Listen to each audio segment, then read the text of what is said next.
Welcome to the Final Girls podcast, where we now also do live episodes.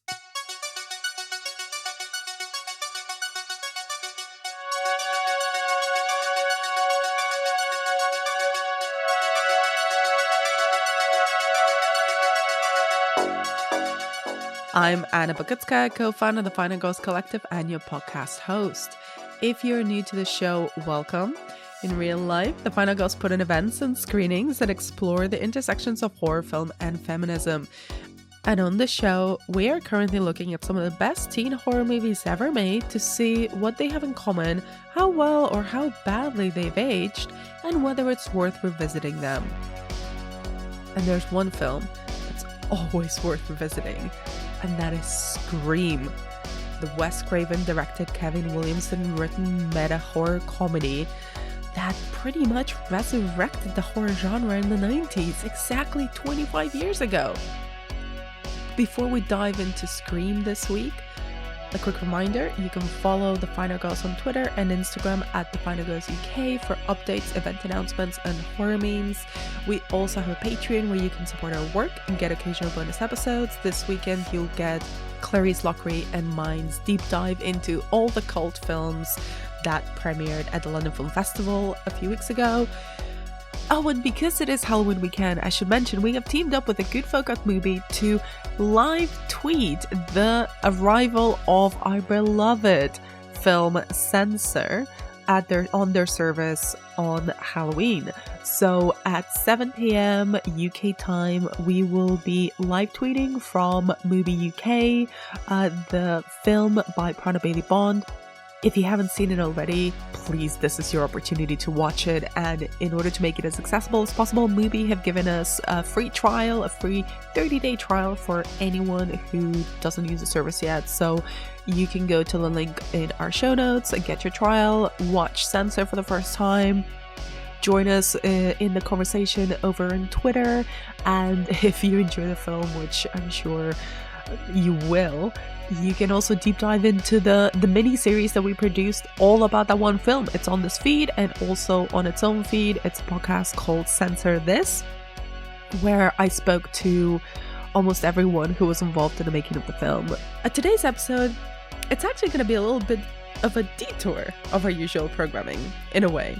Since it's Halloween weekend, after all, and since it's, well, Scream, and there can never be enough Scream in your lives, I'm actually posting the live show episode that we did a couple weeks back with our friends Mike Munzer from the Evolution of Horror podcast and Becky Dark from Don't Point That Horror at Me, and very frequent and beloved guest of this podcast as well. Please keep in mind this was recorded live in the Prince Charles Cinema, so the audio can be a little bit spotty and there is background noise to the track.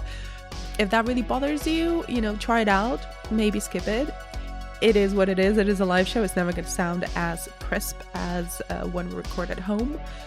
I personally love the background noise because I get to hear people react to our silly little jokes, and I thoroughly enjoy live podcast episodes, both in the flesh and when I get to listen back to them. So, just a little warning. This recording followed a sold-out screening of Scream on 35mm that we did at the Prince Charles Cinema, and it was amazing. I wish we could have recorded the screening itself because it was a full-on riot. It was funny, people were screaming in all the right places, people were booing at all the right people. There was a few people in the audience who had never seen Scream before, and they were experiencing this incredible film for the first time with that crowd, which frankly I'm so jealous of.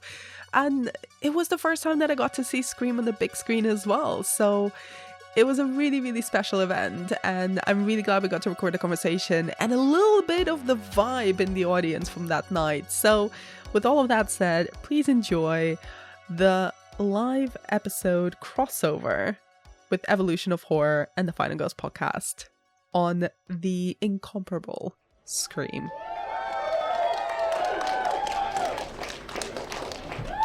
How pumped are you? By the way, you guys, if you've never seen a live podcast recording before, you're gonna about to witness one. Hopefully we won't fuck it up. Oh, let's hope not. So before we actually begin the recording itself, let's do a little intro. We usually do this at home by ourselves in the dark. That's true. So Yeah, so we can intro each other. Should we do this? Yeah, right? let's do that. Okay, so welcome to a very special live episode of The Final Girls. This is a podcast that looks at the intersection between horror and feminism. And welcome as well to a very special live episode of The Evolution of Horror. Woo! A podcast that looks at the changes and the evolution of the horror film genre, one subgenre at a time. Yeah, nailed it, amazing. That's good, you guys. We've been rehearsing all week. Thank you. So we should probably bring on a guest too. Yeah. Right? It's not going to be just us, don't worry. So, to help us discuss and debate this extraordinary slasher film, please, folks, give a super big round of applause to our friend, the extraordinary writer, podcaster, the amazing Miss Becky Dark. Woo!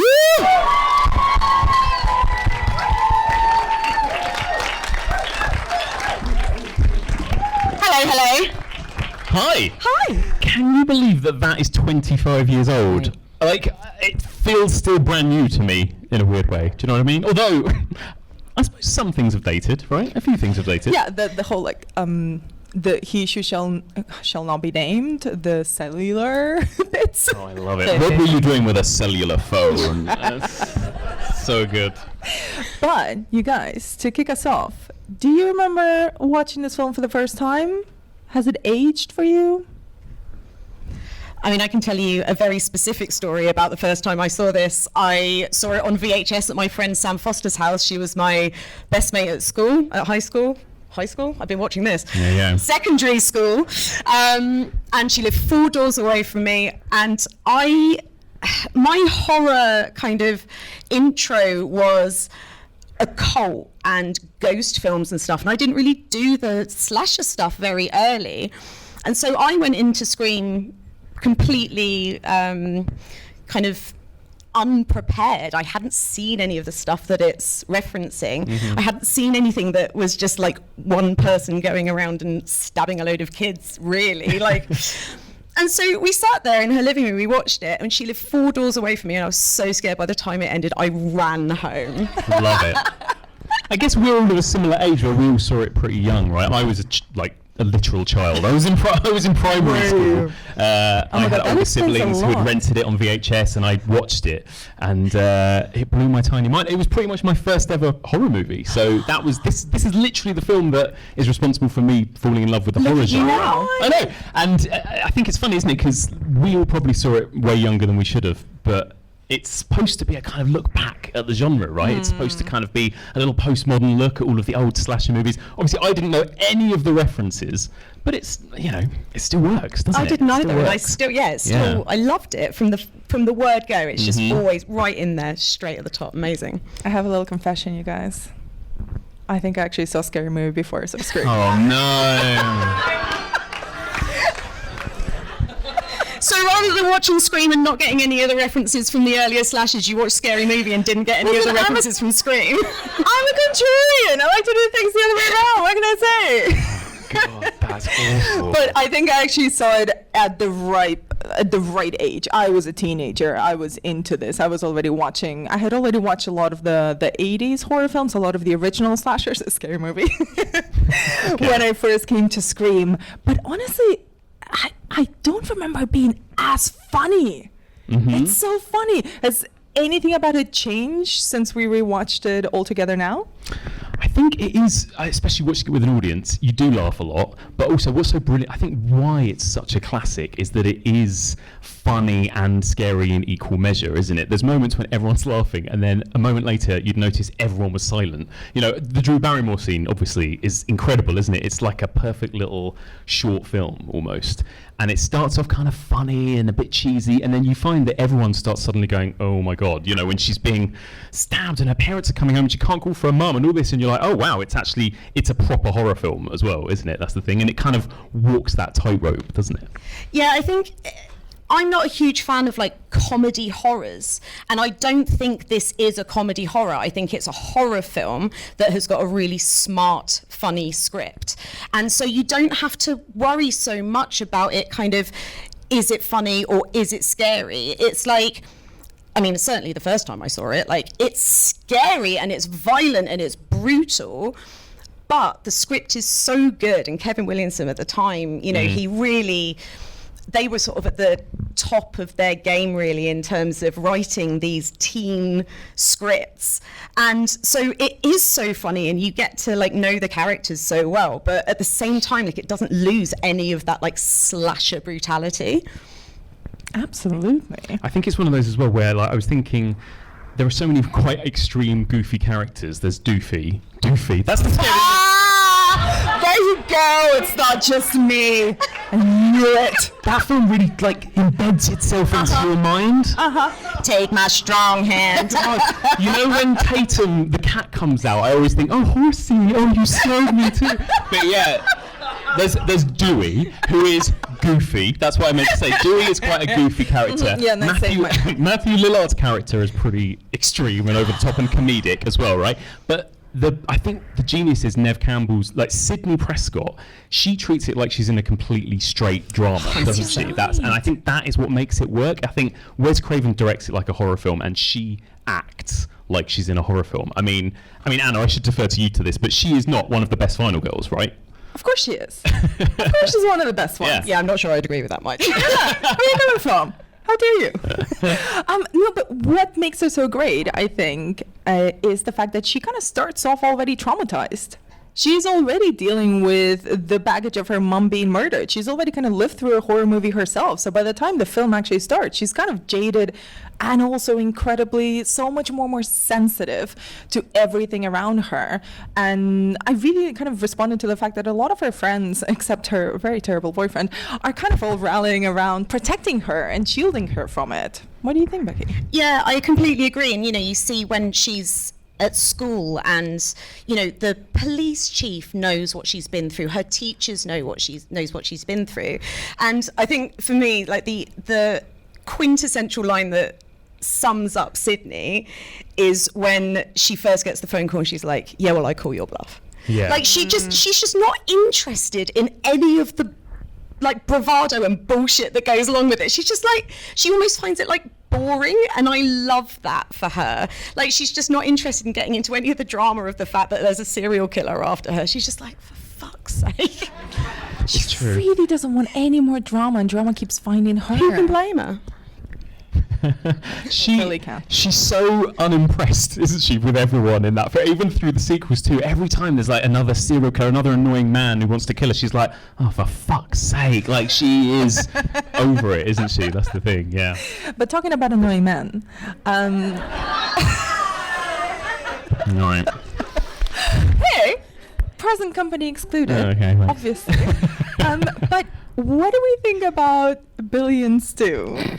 Did you? I mean, we've all watched this film a million times, but rewatching it now, I was like, how did I not see this coming when I first watched this? That is what I think is also so clever about it, because when you rewatch it, it's like, it's so obviously them, isn't it? Like, they even sort of hint at each other at times when they're in the same room as each other. Like, there are moments when they clock each other and they almost tell each other what's going on. Yeah, and I think that is really good writing and acting, that it's sort of right there in front of your face and you don't necessarily guess. I mean, I guess they really play into making it look like it's Billy, don't they? You know, all the way through. But I think because of that, you sort of second guess and assume it's not. But they're amazing, aren't they?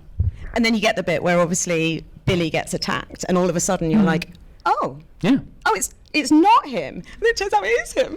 Do you remember who you first thought it was the first time you saw it? Do you remember who you thought might be the killer? I can't remember. I can't. Like, again, because I wasn't super familiar at the time with like a slasher, you know, the kind of the plot, and you know, I just didn't like the structure of it, and so I was just clueless. But in some ways that was really nice because I didn't spend the whole time sort of second guessing it. I was just like so like transfixed at this horrific thing that I was watching. And so like caught up in the characters and the script and everything that when the reveal comes and you get like these couple of like red herrings and like double bluffs and all that thing. It works so well. And yeah, you watch it now when you've seen it, 50 times or whatever, and you start to pick out, obviously, those, as you say, those moments when they're sort of clocking each other and across the room. But definitely the first time I saw it, I had no idea. I mean, it's kind of beautiful. All the little winks and nudges that they give each other. You're just like, oh, this is their movie, really. What do you think of Billy's, constant attempts to seduce Neve Campbell by sort of using film references all the time, right? He's like, so The Exorcist, so like everything, Silence of the Lambs. I mean, I really don't want to talk about my personal life. It's not that I've used this before, but I can relate in the non-murdery way. But no, at the same time, like Billy is the worst fucking boyfriend on the planet. Mm-hmm. Aside from his extremely film bro-y tendencies, he is pressuring Sydney so much. And that speech, I really love the audience reaction to that speech when he's like, it's been like a year, babe. Shouldn't you be over it by now? I'm sorry you got over it. But Yeah. I really need to get laid at this point. Like, I've been investing 2 years into this thing. Are you over your trauma yet, Sydney?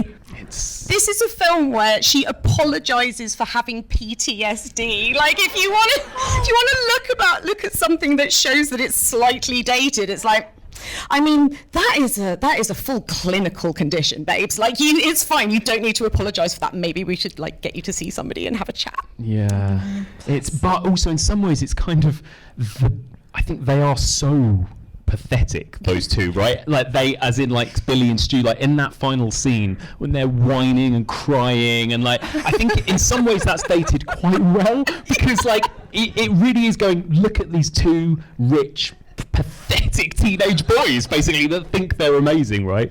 That want to create their own like little movie together basically, and I think it really laughs at them in the final act as well. Billy makes all film nerds look so bad. Yeah. Like, I'm watching it. We three in our t-shirts. I am watching him quote movie stuff and I'm like, oh, Jesus Christ. You were literally quoting Scream as it was on. Yeah, sorry. Is this what we sound like to other people in real life? I'm kind of a little bit worried now. Do we sound like Billy and Stu's? I mean, I really hope not. Like, he's so desperate for everybody to, like, get all the references and stuff. It's like, oh, mate, fuck off. But actually, the one true film nerd of Scream, Randy, bless him, kind of turns out not to be such a douchey guy in the end. What do we think of Randy as kind of like the, quote unquote annoying know-it-all film nerd who over-explains all the rules and is obsessed with Jamie Lee Curtis, although that, can relate. yeah, he's a little bit more the film nerd I would connect with, I think, more than Billy and Stu, right? But yeah, no, he's fun, isn't he? And he is, like, the way he reacted to people talking through the film or people leaving midway through Halloween, I was like, yeah, don't leave, like, what are you doing? I think he is the film nerd we can all probably relate to. Yeah, 100% would be left alone at the party, just like sort of yelling at the TV by myself. Yeah. It's happened, I've been there. But we've kind of all talked a little bit about the references and the all the layers in the script are just amazing. The more movies you've watched, the more you kind of see all the winks and nods and stuff and all the references that are so layered, from just direct quotes to character names to pieces of music to shots. But do you think people can appreciate this film without being horror film nerds? Yeah, I think that's what's so good about it. I think Wes Craven directed just a really great horror film, didn't he? I think, and it works no matter what. Like we said, we saw it when we were kids, before we'd seen any of those slasher movies. All it did for me was create an incredible list of movies I had to check out. Yeah, it's like, Halloween, Nightmare on Elm Street. Like, those were the films I sought out in my video shop after watching Scream. And then you appreciate that film more and more. But I think what's so genius about it is that I think you can enjoy it on both levels, really, can't you? Yeah, totally. And I had seen Trading Places before I saw this. Oh! It's fine. It was Trading Places, then Scary Movie, then Scream. Exactly. The natural way. There it is. It was making me laugh actually just thinking about Halloween being in that film an old film that they were kind of revisiting, and it's like, isn't it just mad that now, even right now, there's a new Halloween film with Jamie Lee Curtis out in cinemas right now? It's like, she's still going, it's still happening. Like, we saw Jamie Lee Curtis running around on that TV, you know, all throughout that final act. It's like, we're still getting these with Jamie Lee Curtis. Unbelievable. Are you saying that we're in a movie? It's almost like we're in a movie, yeah. Or is this the ill-advised sequel?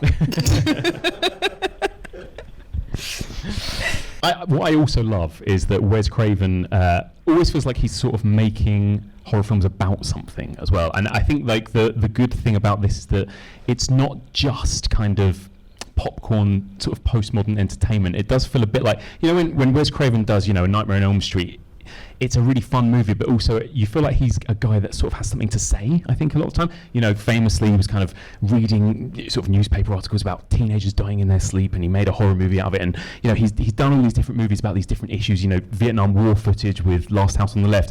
And I think with Scream, what's interesting as well is that it's kind of, it feels like he's sort of commenting on his own legacy a little bit. Like, he's the guy that for 20 years had made movies that people had complained were damaging to children and all that kind of thing. And it kind of feels like he is sort of commenting on that as well, if you know what I mean? Even though he didn't write it, but it kind of feels like he could have written it. Do you know what I mean?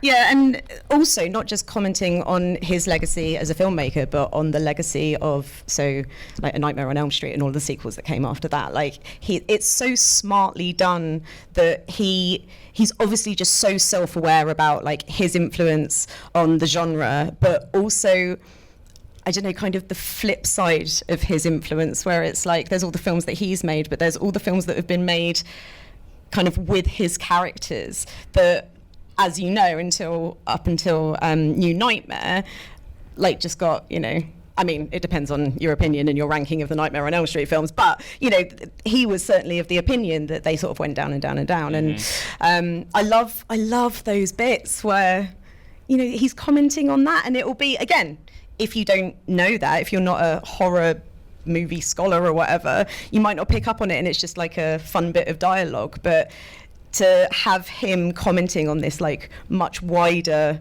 kind of issue throughout the whole genre is just so fun. Mm-hmm. Yeah, that kind of movies don't create psychos, movies make psychos more creative. Kind of feels like quite a playful line that probably Wes Craven sort of, you know, there is that argument that he's probably had his whole career about, you know, are your movies turning people or children into murderers and all that kind of thing. So I think it's like really playfully kind of dealing with that kind of stuff as well, you know? Well, yeah, horror movies don't make psychos. Horror movies make horror podcasters. Hey! But he did already kind of attempt this meta horror movie approach with New Nightmare, which I have a really soft spot for. Yeah. But it is a little bit, sort of feels a little bit elitist because it is looking at movie making itself. Mm-hmm. So it's looking at Hollywood. It has all these in-jokes and kind of makes fun of diva-ish behavior perhaps at actors. Whereas this feels a lot more sober, much more than all of his previous films in a way, where it's like, it's funny, it's self-aware, it's poking fun of him at himself, at horror history, but at the same time you can't just see it as a straight horror film. And even the set design, the filmmaking itself, all the visual choices are quite of the time. He's not going into this dream world, he's not going into exaggerated shots. It's very grounded and feels very of the 90s and kind of a time where people, and I guess audiences and teenagers, are mostly staying at home watching movies on their TV, where they're getting a lot of footage from TV news stations and kind of the media. So they kind of have this barrage of images and all this access to news screens like computers and cellular phones and stuff like that, where it feels like a completely new reality. And Wes, I guess, is at this point much older, but he doesn't seem to at any point be condescending to this new world that is not the one where he came into his own as a young horror filmmaker. And Kevin Williamson too, right? He sort of writes sort of, like, I guess you could call them kind of aspirational teenage characters when you're young, because they talk like 30-year-olds. Most of them are played by 30-year-olds, right? Yeah, exactly. Yeah. They all look mid-30s. They talk like adults. This is the, you know, everything he did in the 90s had that feel. They live in the most incredible houses. How rich are all these kids? So unbelievable. But there is this kind of like really glossy, lovely, aspirational vibe when you're young and watch it, right? That you're like, these people are really cool. I want to talk like these. I suppose it's like Kevin Williamson and Joss Whedon too in the 90s really kind of launched that that kind of way of talking, I suppose, and the way these kids behaved and were portrayed, right? Yeah, and I think there's something that it's almost capturing lightning in a bottle with this film, with Wes Craven and Kevin Williamson. Like, they just mesh so perfectly, and to have that, like I was saying earlier, you know, that sort of and it's not even a contrast, it's like a synergy between the sort of the fun and funny and, yeah, like, you know, quote-worthy script, but also all of these years of Wes Craven's expertise in crafting these like perfect scares.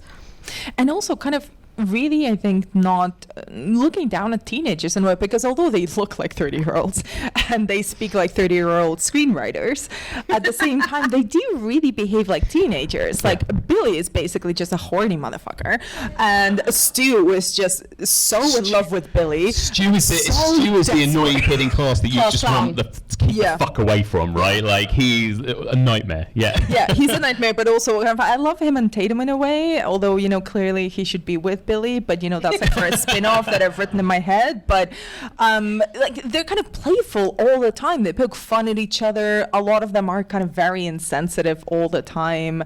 They're late, they're irresponsible, and they're really over dramatic as well. They're on paper, I think some of them aren't that nice. Like, when you watch that conversation where the kids are all talking to each other in the waterfall bit, they're all being pretty mean to each other, and they're all talking about how they would kill people and accusing each other and all this kind of thing. But like, I think those actors are so good and so likable and have so much charisma. I think this is where some of the later Kevin Williamson 90s horror movies kind of fall down a bit, because they're maybe not directed as well, but also maybe those actors just aren't quite up to scratch as some of these ones in Scream, because obviously Scream left this legacy of these other sort of postmodern sort of copycat slasher films, but none of them come close, do they? Let's be honest. They're not as funny, and frankly, the violence in this film is excellent as well. What did you guys think of the actual kills? Yeah, go on.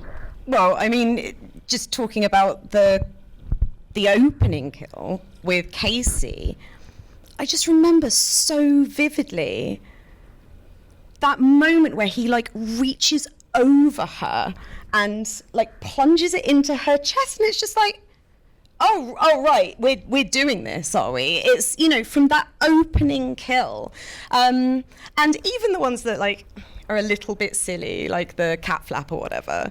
Even with that, like,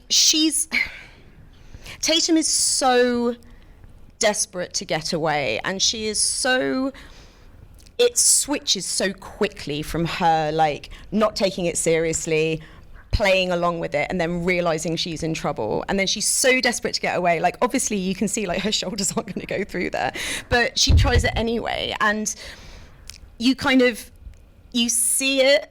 But then later, when Sydney finds her and you basically see like what has happened to her like mangled head, it's like, it just pulls no punches whatsoever. And this is what I'm sort of saying, I think, with this perfect mix of like the amazing kind of character stuff and like the horror stuff that like really goes there.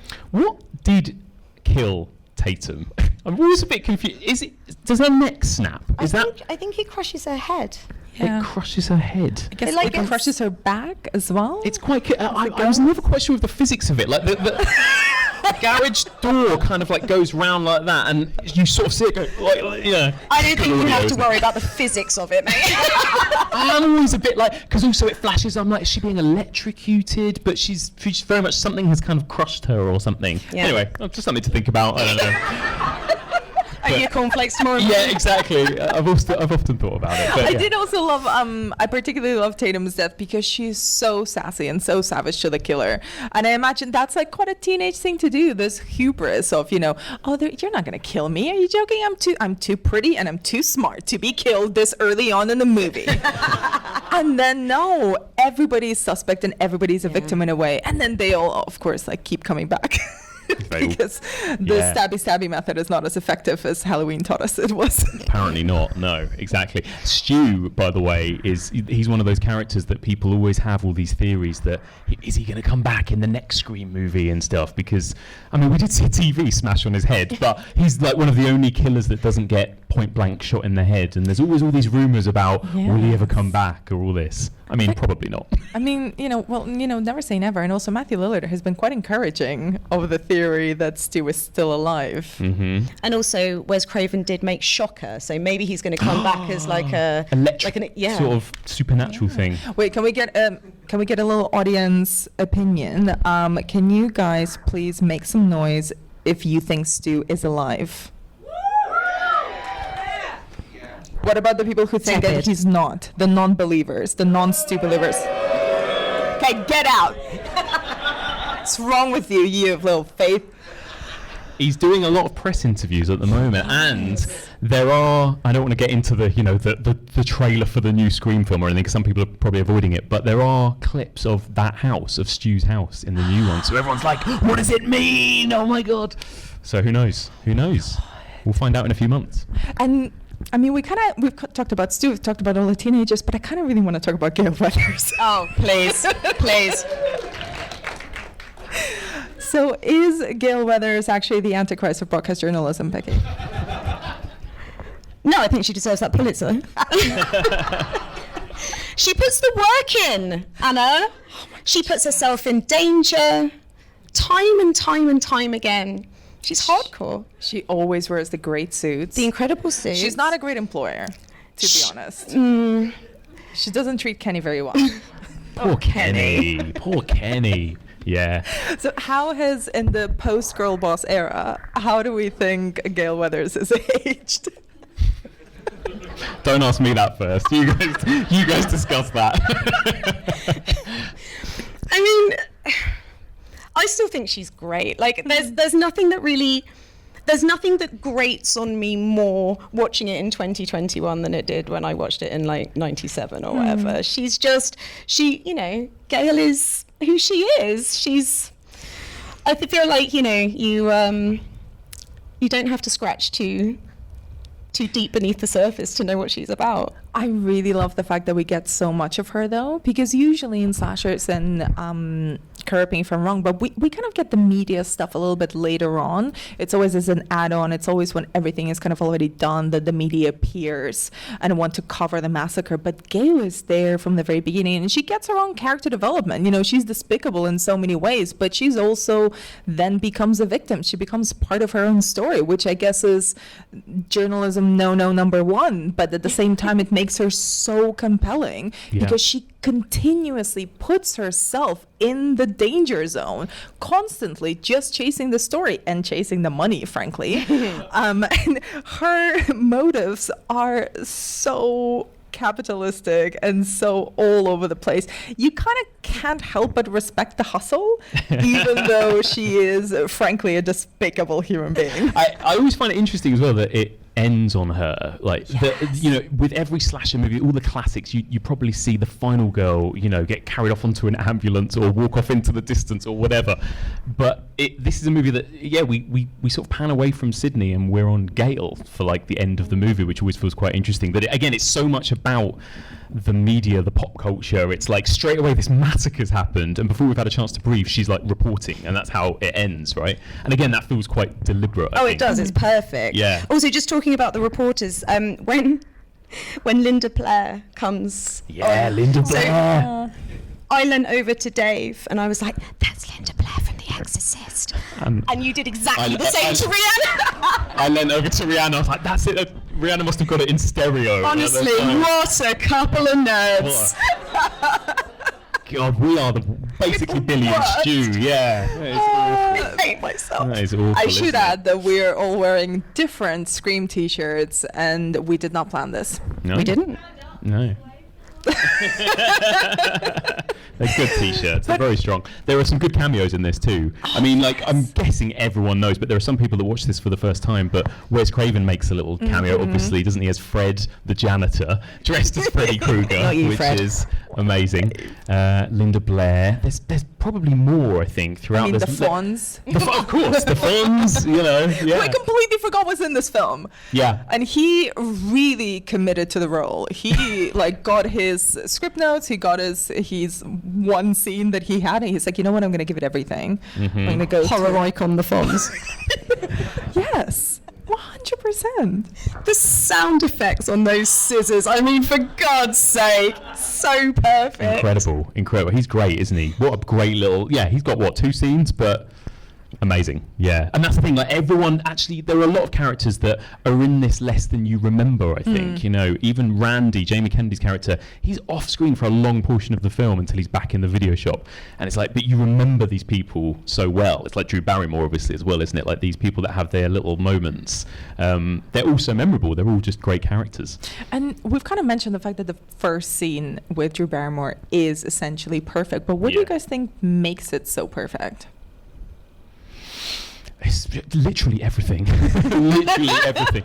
Like the build up, the pacing of it, how it starts kind of quite sort of fun and conversational, and then the tone just slowly shifts, doesn't it? It's from that moment when she says, oh, you know, why do you want to know my name? Oh, because I want to know who I'm looking at. And there's that sudden kind of like, oh, and then it just slowly gets more and more upsetting as it goes on, basically. And you're not expecting it to be as long and drawn out, I think, as well. You know, that's another thing that makes it different to a lot of the classic slasher movies where it's like stab, dead, scene over. and you know, she gets stabbed and then she gets stabbed again and then she's running and then she's trying to call for her mum and then she gets stabbed some more and then the parents are hearing it and then she's being strung up, and it's like, it's a really upsetting scene, isn't it? And it starts off in a completely different place, and where it ends, like I said, it feels like this perfect little short film almost. It's like the greatest opening scene of a movie. It's the best horror short ever made, without a doubt. And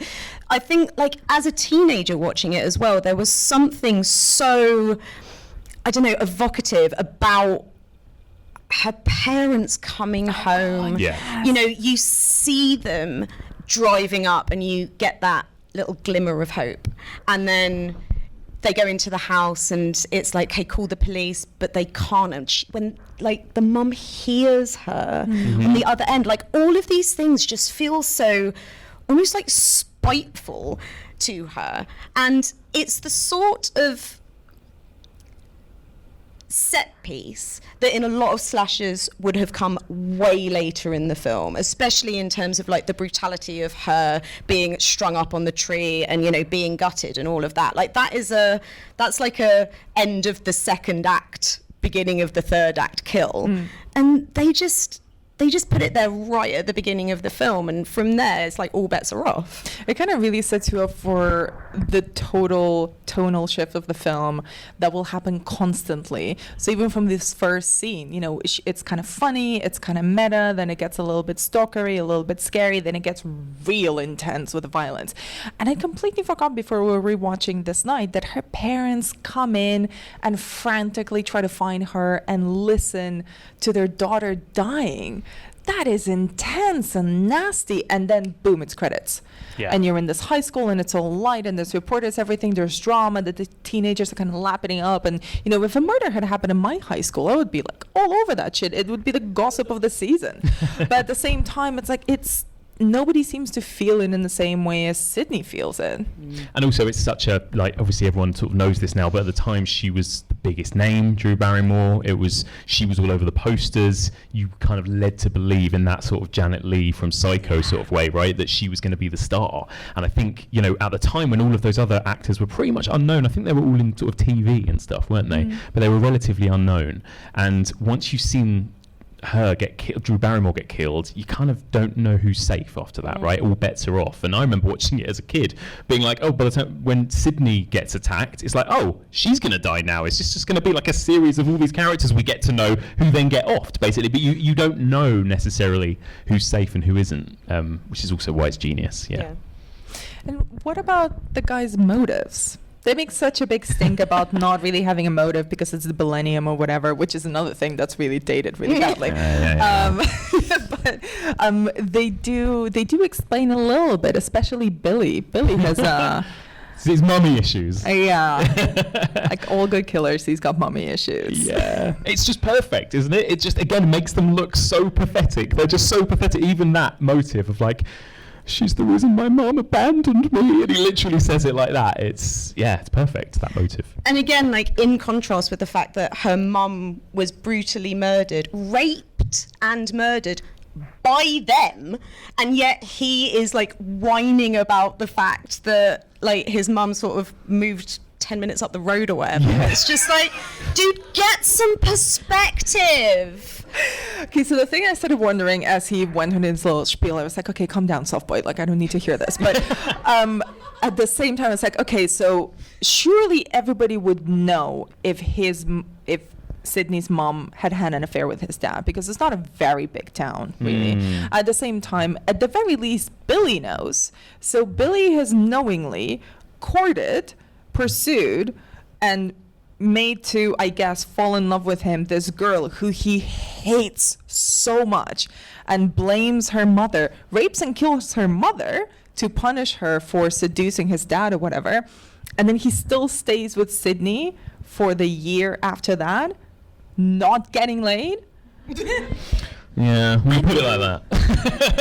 He's played like a long game there, hasn't he? A very long game. For like a 16-year-old or whatever he is as well. I mean, the movie quotes pale into insignificance when you really lay it out. Do you think, this is something I've talked about with people this week, but do you think it holds up to scrutiny as well of who killed who and when? Like, was that Billy? Was that Stu? Would this have worked with the two of them? Because there are times when you see one of them in one place and then somebody's being killed in another. But have you ever watched it with that in mind, thinking, how would that work, or would that make sense? I have, but I've never come to any conclusive decisions. No. I don't know, there's stuff, I mean, we were chatting the other day and Mike, you were saying about like, oh, well, you can tell, so if the killer holds the knife over his head with like both hands, then that means it's Stu, because you see him do that like when he's got his mask off in the house, and if they kind of go into the side, then that's Billy or whatever. I mean, I don't know how that works out if you start looking at like, you know, who's on the phone and who's kind of hiding in the shadows. And it's one of those things where there's like countless YouTube videos about it, about here's how it all works and everything. And of course, you know, I don't think the writers, I don't think the cast thought about this. No, they did. I did read about this. They actually did, yeah. And apparently you can tell, I mean, you know, you'd have to literally go kill by kill and analyze body movements, height, because Stu, Matthew Lillard is like quite a bit higher than Skeet Ulrich. They're really different heights, yeah. But also they're both very hunchy. So Skeet is always doing this with his head. Skeet is a ridiculous name, bless him. We love him, he's great, but still. And Matthew Lillard is always hunching, and I think he's really hunching because I've thought about this a lot. He's actually really constantly trying to make himself the same height as Billy, because he's quite significantly taller than Billy, in order for them to kind of appear to be the same person when they're Ghostface. Am I reading too much into it? No more than most fans, apparently. Sounds legit. You can also tell that when Ghostface is being really clumsy and he's sort of just like wailing around. Absolute stacks he takes over some stuff. How are these boys not covered in bruises? Well, do you know what? There's a moment when Stu gets clonked on the head when he's the killer, and then the next day you see him looking at his head in a little mirror in his locker. And again, that's something that fans have clocked as like, oh, there's a clue there that he's got a bump on his head. So it does feel like it's sort of been worked out. Which is mean, because then Tatum hits him with a lollipop. Exactly, yeah, exactly. Just adds to By the way, one of my favorite Tatum, my favorite quote from the Tatum-Stu relationship is when she clocks him on the head with a lollipop and says, "Stupidity leak." Stupidity leak. That's good. What do you think of the ghost face killer in general? I mean, like, you know, compared to Michael Myers and Jason and all of those, he is, like you say, super clumsy, right? All the way through all the Scream films, no matter who it is, they fall down, they get smashed over the head, you hear them going, ah, and all this. But in some ways, I find that a little bit more... I used to find that more frightening as a kid because it felt more human. It was a bit more like Leatherface in the Texas Chainsaw Massacre. Somebody genuinely quite deranged, I think, and real, you know. Leatherface is just tired. He's not deranged. Oh, he's had a tough day. Yeah, he really has. He has. Fucking kids. But actually, I think what really works for me about Ghostface is that it's kind of a dime store disguise, right? Which they say in the movie, which really works. And at the same time, not only is he clumsy, but he's also constantly replaceable. Ghostface himself is not a scary figure because you always know that's a real person, contrary to Michael Myers or Freddy Krueger, who's purely supernatural, and Michael Myers is always kind of in the vicinity of is he real, is he like resurrected by the runes or whatever, is he a real man or is he not. Ghostface is always a real person. It's always a person who went to find by a number of the disguises, because you can never just have one of those. You have to buy at least 4 because you'll get dirty very quickly. And like, it can be interchangeable people, as the sequel showed us, really, is that anybody can put on that disguise and they can become Ghostface. But he always is a real person. And that kind of makes it really scary, because it literally can be anyone, which really continuously works throughout every single Scream film. And also it's something they play with more in the sequels, but even in this one, this idea that all the other kids are running around wearing those masks as well. There's people everywhere. Like, what do you think as well, the moment when Sydney gets attacked in the school bathroom and there's the Ghostface killer jumps out and lunges at her? Is that a real killer, or is that one of the kids? I've always thought it was Stu. There you go. Anna? Yeah, I think it probably is. It sounds like a dick move, something Stu would do. But also, can we just talk about that bathroom scene? Especially because everyone in that high school, a lot of people in that high school, are so mean to Sydney. So mean. So aggressively mean. And I think that's one of the most realistic things about the teenagers in this film, is that they are cruel to each other. Yeah, they're horrible, aren't they? Yeah. What do you think of the sort of legacy? I mean, we don't want to touch too much on the sequels and spoil them, but everything that came afterwards. What do you think? Are you a fan of Scream 2, 3, 4? 1, 2, 3, 4. Yeah. That's my ranking. Oh, okay. I was like, yeah, there were 4. Yes, that's how counting works, Becky. Well done. I was like, well, that's good. Well done. I would say that they get progressively worse. Oh. And I know that's controversial. I think 4 is... Look at your face, Anna. I'm so sorry. Fuck, Becky. Seriously. What do you think? I love the sequels. I genuinely think 2 and 3 are, they're trying different things, which is what I really appreciate about the sequels of Scream, and Scream as a franchise in itself, is that they're never kind of trying to do the same thing over and over again. Yes, there's the Ghostface figure. He always comes back. But as we mentioned, that's very true. Yes, gender equality, murder as well. But it's always it's the whodunit of slasher films, isn't it? So there's always a mystery, and the mystery is always new. But then it becomes a legacy in its own right. So even within the films, in Scream 2, there's Stab. So there's a book, there's a movie made about the events of the first film. So then the universe expands within the Sydney universe. is played by Tori Spelling. Yeah. Bad times. Very terrible times. and kind of every single sequel, not just the second one, I think really pokes fun and builds on what a horror sequel is supposed to be. But then subsequently, all of the films kind of try to do something different. They kind of acknowledge the fact that they're a franchise, that they're trying to not reinvent the first film, not recapture its magic, because they knew that was lightning in a bottle. The characters, the actors grow up. They're grown-ups. They have different lives. In the second one, I love the fact that Sydney is in university. She's in college. She's dealing with PTSD. She's clearly had a lot of therapy already. Good for her. She's taking self-defense lessons. Exactly. As Sydney goes along, she adapts to the fact that she is like this, target of all of the goings on. And so every film that happens, she gets more and more exhausted, poor woman, and more kind of, I don't know, like scrappy and hardcore and just, Yeah. I think, is that the other thing that makes Scream different to the other big slasher franchises too? The Halloween movies they've got to be about Michael Myers. Friday the 13th has got to be about Jason Voorhees, but Scream, like you say, the killers are different every time. The location changes every time. The constant is Sydney Prescott, right? I mean, does it have to have Sydney to be a Scream movie? I mean, I say yes. Yeah. 100%. And Dewey and Gale, apparently. And Dewey and Gale, especially Gale, I think. I think Gale, arguably has the best character arc of everyone throughout the whole franchise, which I really appreciate. Like, she grows. Gale is not the same, girl bossing, gatekeeping bitch that she is in the first film. She evolves. I think we get to see a lot more of her kind of softer human side. I think you get a couple of like just the tiniest glimpses of it in this film that they really build on through the sequels, and she does become, like, as you say, like she's less of just that one-dimensional, like super ambitious girl boss bitch, and just becomes this like much more human character. That in the third one, like, it's all a bit parodied, I suppose, but you know, by the fourth, I'm looking forward to seeing what happens to Gale in the new one. Yeah, should we finish with any sort of predictions of what we think or what we want to see in the next Scream movie? Yeah, don't say final. No, I mean, it probably won't be final, let's be No. honest. But Anna, have you got any predictions, any thoughts, any hopes for what you see in the comes new back. Scream? Stu comes back. Yeah. That would be Okay, good. if anyone here has seen He's All That, you should know. Nobody here has seen He's All That? Am I literally the only person? Okay, well, this is embarrassing.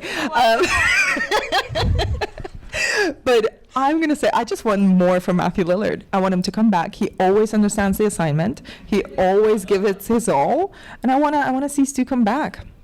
There are some great posture comparisons of him as Shaggy in Scooby-Doo and the new Ghostface, and everybody's like, because he's like sort of hunched, that sort of like slightly like drop-shouldered stoner stance. God, the theories. I know, love it. I know. Love it. What about you? Any predictions, any hopes for the new Scream movie? Are you excited for it, or are you sort of dreading it? I mean, I always go into this stuff healthily cynical. Yeah. So you'll be pleasantly surprised. I'll be pleasantly surprised if it turns out to be good. I mean, I imagine they will kill off some big people. So, I mean, I can't see Gale and Dewey or Doofy or whatever you call him, lasting to the end. And who's to say about Sydney? I mean, I don't know. It's tough. I think my main hope is that I just want it to be scary and good. I mean, good would be good, but scary would be good, because I think as the sequels went on, they lent more into the comedy, right? And again, just watching that on the big screen, again, like, just reminds you how good a horror film it is, which I'm not sure if the sequels quite got that balance. So it'd be good if it was a good slasher, a good scary slasher movie, right? I expect it to be a very good whodunit, to be honest. I think that's the thing I always appreciate. I mean, slashers in a way are kind of the least scary of horror subgenres, at least for me, because they are quite formulaic. They have a formula, they have their beats, they know what they need to deliver on, and that's kind of what we love about them, the fact that we can predict and also occasionally be surprised, like Scream surprised all of us in 1996. Well, you know, not us, because we're extremely young, we're just 25. But I kind of really, I enjoy the mystery, because the killers never repeat themselves, because Stu and Billy never come back yet. We never quite know who's it gonna be. I want to know, who's, the grandchild of someone that Sydney looked at funny one time in high school, or like who was Billy's secret girlfriend who he had on the side in the first film. Like, all of these additional layers that expand these weird tense relationships and antagonisms. I go there for that. It's like the Agatha Christie film of slashers franchises in a way. Or the Murder, She Wrote. Love it. Slasher She Wrote? Murder, She Wrote with like butcherings. More stabby. Stab. Perfect. I can't wait. I mean, let's all come back to the cinema and watch Scream 5. Scream 5, Scream in January. 5 Cream? Yes. 5 Cream, yeah. And we're getting the death note, the death stare, the stabby. We need to get off the stage and let people go home stairs. So thank you guys so much for coming out to see Scream with us. Thank you. Thanks, guys. It's been a blast. Now we get to go home. Yeah. Sorry.